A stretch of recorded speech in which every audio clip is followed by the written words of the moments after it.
Bluelock chapter 306 review. If you guys like this type of content, please remember to like and subscribe. Without further ado, let's get right into this chapter. So we're already off to a terrible start as Nagi is sitting in his desk looking super depressed as these NPCs are just talking in the background saying, all right, it's over. Let's go to club activities. Aren't we just playing Mario Kart in the club room? That's the best.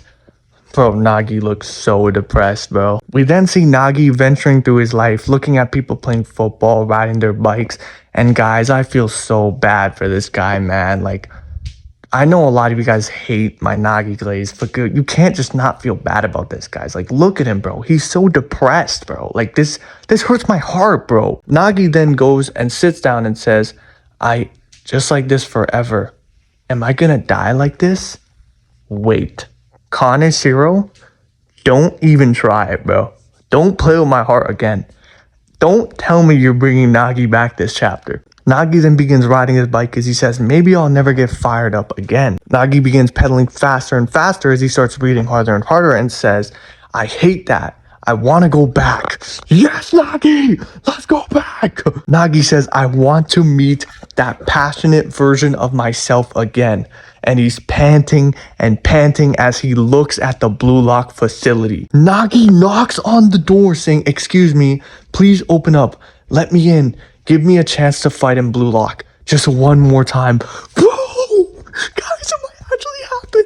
Guys, everybody in my family is sleeping right now. It is 2 in the morning and I'm absolutely geeking. There's no way Kaneshiro is gonna bring my goat back.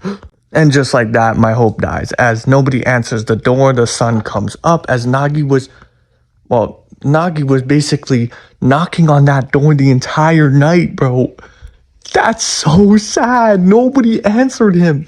And he rides home by saying, I'll come again. Nagi comes the next day and says, excuse me, please hear me out. All right, it's no use, but I'll do whatever I can. And he takes out a bunch of football and snacks and stuff. Does he plan to camp right outside of bluelock? What the Yo, Nagi, this is showing more than ever that this guy is dedicated. He's not satisfied anymore. He is dedicated to go back in here. And Ego, you better see this shit and see how fucking great Nagi Seishiro is, bro. Nagi is literally camping outside of bluelock. Like, this is actually kind of jokes. He says, the tent's done. Excuse me, I'll do anything. Just let me in. This is so sad, but also kind of comedic at the same time. Nagi is still camping outside of bluelock as we see his day-to-day life there, climbing trees, sleeping, playing with the ball. He says, oh, it's a beetle, super spicy. The curry's a failure. Awful. Open up. I'm sorry. Nagi, bro, you're really acting like a baby right now, bro. I feel you, gang. I would have been opened the door as soon as I heard you knock, bro. Nagi then goes on his phone and says, damn, they won't come out no matter what. Should I try getting in from another entrance? This whole setup is such a pain. Right. I can directly contact one of bluelock survivors. Maybe I could ask Ego-san to help me. Brother, Nagi, that is not the right person to call, bro. Please, do not call Ego, bro. He will shut you down, bro. Please. Nagi, don't do that. Whatever you do, call Henri. Henri would be on your side. Do not call Ego, bro, for your own good. Nagi then scrolls down and says, should have realized it sooner.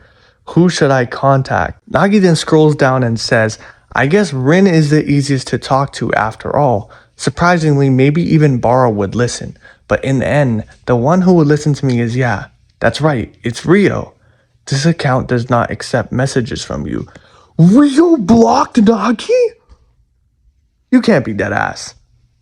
Bro, Rio is not a day one. Nagi, I told you, Rio is a fucking snake. He's not a day one, bro. He's not a day one. He blocked your shit, bro.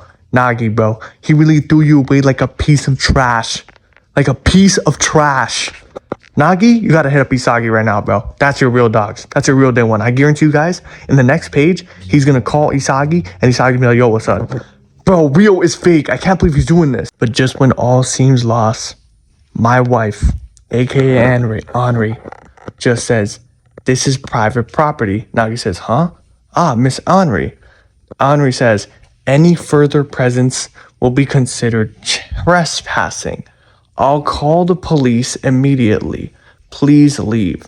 Nagi says, okay, never mind. Yo, Andre, I'm not gonna lie, you might, like, bro, listen, you're fine shit. But at the same time, you can't be treating my goat Nagi like this, bro. Like, what do you mean trespassing, bro? He's literally a part of Blue Lock still. I know Ego kicked him out and shit, but like, come on. Like, she tells Nagi, you are no longer a part of Blue Lock. You are an outsider. Nagi says, yeah, I guess so. Okay, so I'm not gonna lie, Nagi after this just goes back straight to his depressive state. But like, guys, I'm not gonna lie, like, the way Blue Lock's treating him, I feel like this is how he should be treated. You know, nobody else got an unfair chance of just getting back in, right? Like, nobody else got that. I feel like only Kunigami got that, right?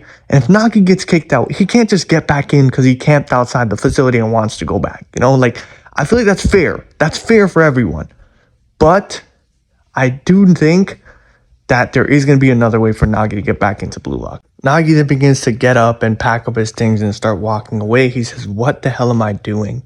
After saying all that, I just ended up crying by myself. It hurts. So lame. Disgusting. Did I really think, like, maybe if I ask, I'll get one more shot? Bro, this is so sad, bro. This is so sad, but unfortunately, it's realistic, bro. This is what should happen to those who get kicked out of Blue Lock. I like that Kaneshiro is keeping his stakes in the story. Nagi then continues on by saying, you lost. You knew that, right? It's already over for you. And on top of that, you're trying to rely on Rio again. This account is not accepting messages from you. That's seriously disgusting. Everyone else has already moved on ahead.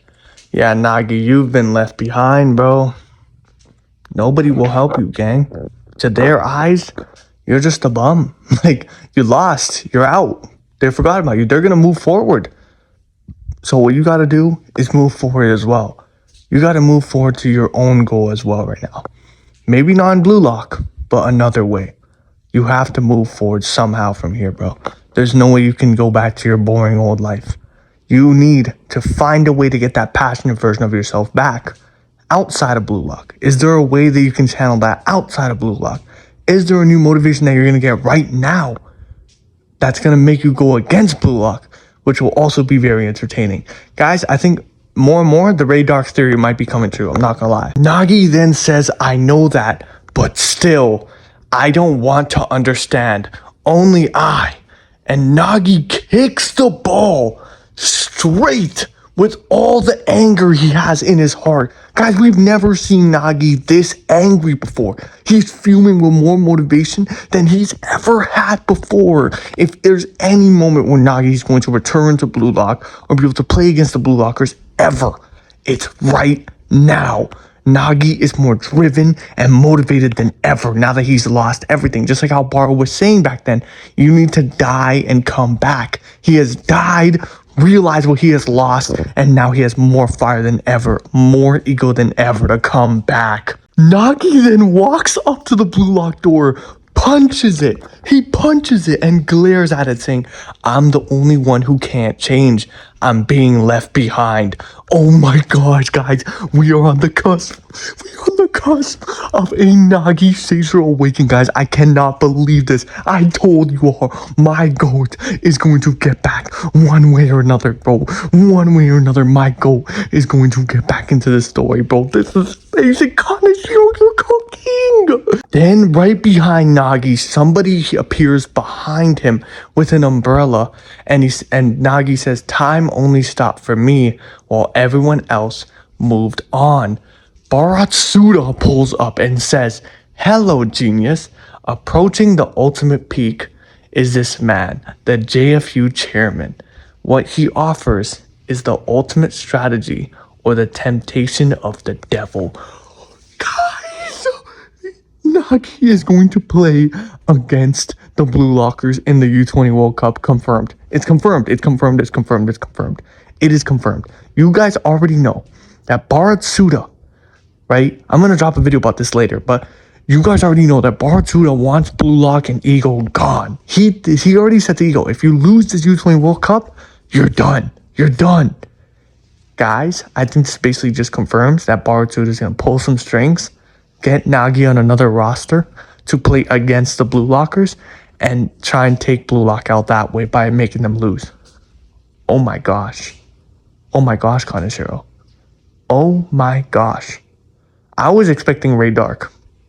But Baratsuda? Shit. You are a real ride or die, bro. We are all Baratsuda fans from now on. We are all Baratsuda fans from now on. I don't want to hear nobody ever hating on my glorious king Baratsuda ever again. But yeah, guys, with that, Nagi's comeback is virtually confirmed. Virtually confirmed. It's confirmed. It's in the grave. It's in the grill. Everything's there. Nagi is going to play against the Blue Lockers with all that range, with all that anger, with all that ego. He's going to come, get back, and absolutely destroy them. That is my antagonist. This is Usagi's villain. This is Usagi's main antagonist. Nagi is coming for heads. Heads will roll. Rio's head will roll. Isagi's head will roll. Rin's head will roll. Everybody is finished. But yeah, man, let me know what you guys think down below in the comments. It is 3 a.m. I hope you guys all have a great day or night wherever you are. And goodbye.